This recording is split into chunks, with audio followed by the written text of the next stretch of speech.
श्यामलाल अपनी पत्नी निर्मला के साथ एक गांव में रहता था। वो बहुत मेहनती था। श्यामलाल अपनी खेत में कड़ी मेहनत करता था, जिससे उसकी फसल सबसे अच्छी होती। आधे से ज्यादा अनाज वो मंडी में बेच देता और बाकी अपने खाने के लिए रख लेता था, जिससे साल भर उसका गुजारा हो जाता और बाहर से अनाज खरीदने की जरूरत भी नहीं पड़ती। घर पर उसने एक गाय भी रखी थी, जिसकी देखभाल निर्मला किया करती थी। कुछ पैसे दूध बेचकर भी आ जाते थे।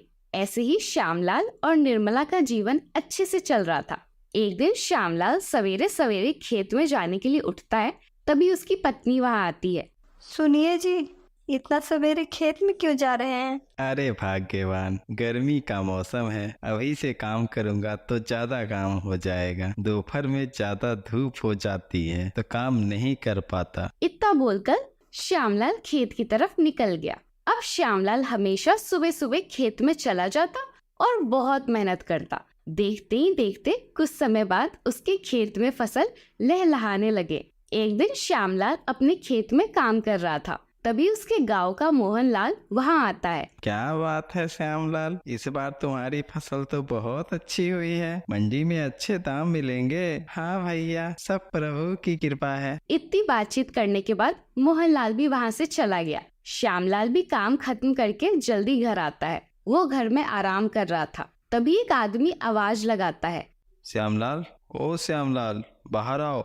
श्यामलाल आवाज सुनकर बाहर जाता है। बाहर जाकर उसने देखा तो दो अनजान आदमी खड़े थे। हाँ भैया, मैं ही श्यामलाल हूँ। कहिए क्या काम है? मैं एक व्यापारी हूँ। सुना है तुम्हारी फसल बहुत अच्छी है। मैं तुम्हारी फसल खरीदना चाहता हूँ। मंडी में जो रेट मिलेगा उससे अच्छा रेट दूंगा। थोड़ी देर सोचने के बाद श्यामलाल बोला, ठीक है, मुझे ये सौदा मंजूर है। मुझे एक बार तुम अपनी फसल दिखा दो। श्यामलाल भी उसके साथ फसल दिखाने चला गया।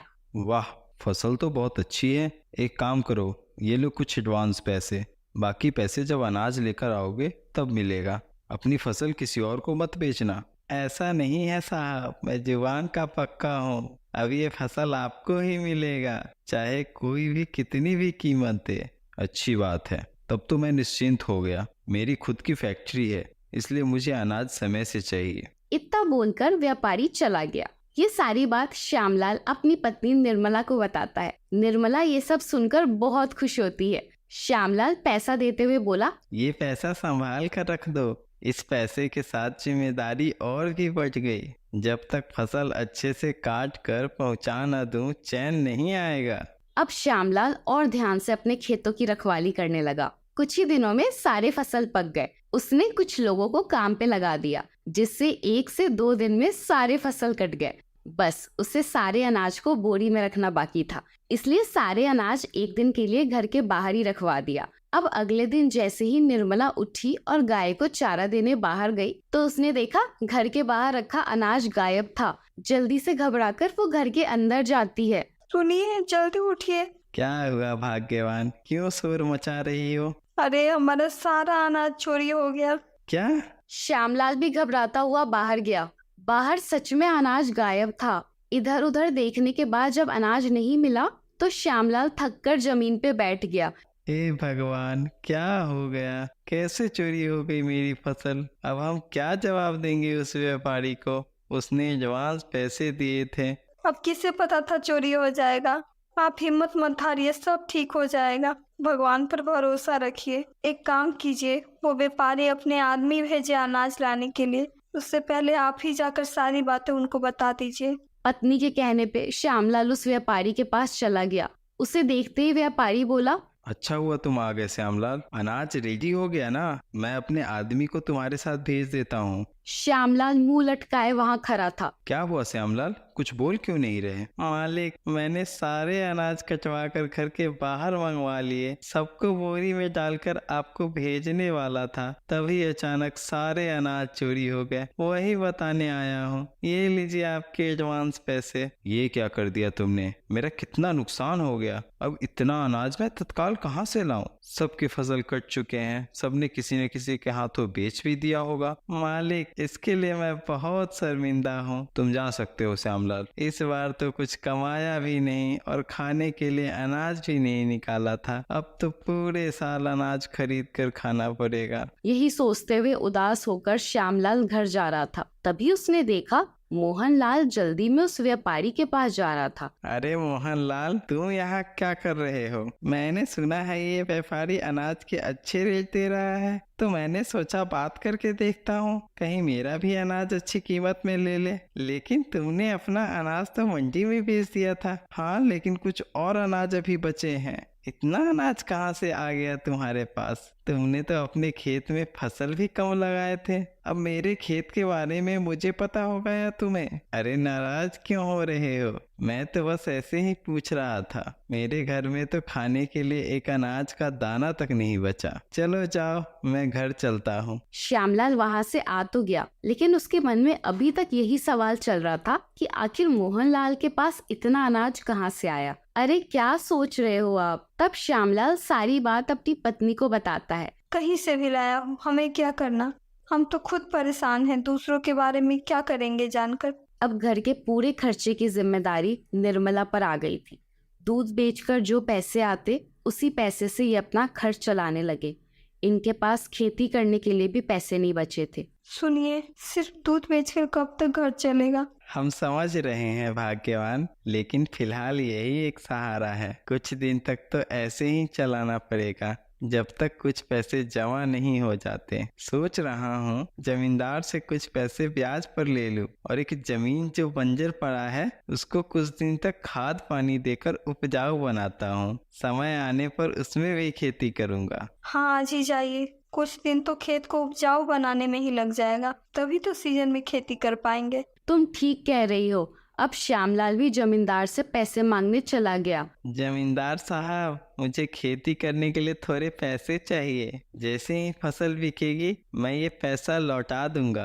पैसे तो मिल जाएंगे, लेकिन याद रहे श्यामलाल, अगर पैसा समय पर नहीं मिला तो तुम्हारे सारे अनाज अपने घर में रख लूंगा। हाँ, मुझे मंजूर है। जमींदार भी श्यामलाल को पैसे दे देता है। श्यामलाल भी खुशी खुशी घर चला जाता है। अगले दिन से वो सारे दुख भूलकर खेतों के काम में लग जाता है। कड़ी मेहनत करने के बाद आखिरकार उसकी मेहनत रंग लाई और उसका बंजर खेत उपजाऊ हो गया। फिर से वो फसल लगाता है। बहुत कड़ी मेहनत के बाद उसका फसल फिर से बहुत अच्छा हुआ। इस बार श्यामलाल ने फसल की देख रेख में कोई कमी नहीं छोड़ी। कुछ दिनों बाद जब फसल पककर तैयार हो गया, तब पूरी फसल को कटवाकर श्यामलाल ने अपने घर में रखवा दिया। अगले दिन वो सारे अनाज मंडी में बेचने वाला था, लेकिन रात के अंधेरे में फिर से उसका अनाज चोरी हो गया। सुबह सुबह श्यामलाल की पत्नी घबराई हुई आवाज लगाती है, उठिए जल्दी, देखिए क्या हो गया, सारा अनाज घर से चोरी हो गया। हे भगवान, ये क्या हो रहा है? इतनी मेहनत करके अनाज उपजाता हूँ, अब मैं क्या जवाब दूंगा जमींदार को? उसके पैसे कैसे चुकाऊंगा? आखिर ये मेरे साथ ही क्यों हो रहा है? आप चिंता मत कीजिए, हम उन्हें समझाने की कोशिश करेंगे। श्यामलाल और उसकी पत्नी दोनों जमींदार के पास जाते हैं और सारी बात उसे बताते हैं। मुझे बिल्कुल भी भरोसा नहीं है तुम्हारी बातों पर। तुमने इससे पहले भी एक व्यापारी को यही कहानी सुनाई थी। जमींदार साहब, इन्होंने किसी को धोखा नहीं दिया। 2 बार हमारा अनाज चोरी हो गया।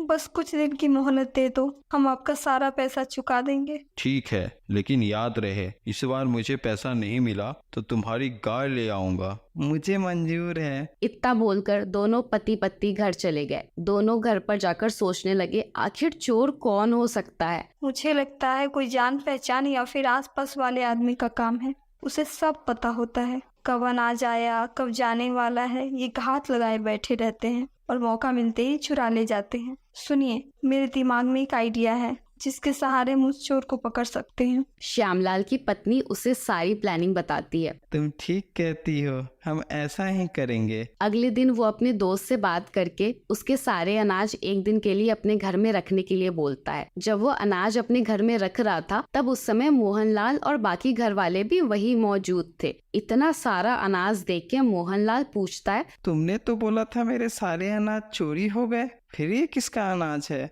अरे ये मेरे ही खेत का अनाज है। असल में जब पहली बार चोरी हुई तभी मैंने सबक लेकर कुछ अनाज पहले ही निकाल दिया था, ताकि अगर कोई अनहोनी हुई तो मेरा ज्यादा नुकसान नहीं होगा। देखो इस बार भी यही हुआ जिसका डर था। अरे वाह, ये तो बहुत चालाकी का काम किया है तुमने। हाँ, अब जो चोरी हुआ वो तो चला गया। अब तो उन चोरों को भनक भी नहीं होगी कि मैं अपने सारे अनाज वापस ले आया। ये बात श्यामलाल सबको सुनाकर बोल रहा था। बिल्कुल सही कहा श्यामलाल तुमने। अब शाम को श्यामलाल और उसकी पत्नी ने अनाज वाले कमरे के गेट के सामने कांच तोड़कर बिछा दिया, ताकि जैसे ही कोई अंदर जाए तो उसके पैरों में कांच चुभ जाए। उसके बाद दोनों सोने चले गए। बहुत देर तक इंतजार करने के बाद किसी के चिल्लाने की आवाज आने लगी। श्यामलाल और उसकी पत्नी भागकर कमरे की तरफ जाते हैं। देखा तो उनके होश उड़ गए। मोहनलाल वहाँ गिरा था। हाय मेरा पैर,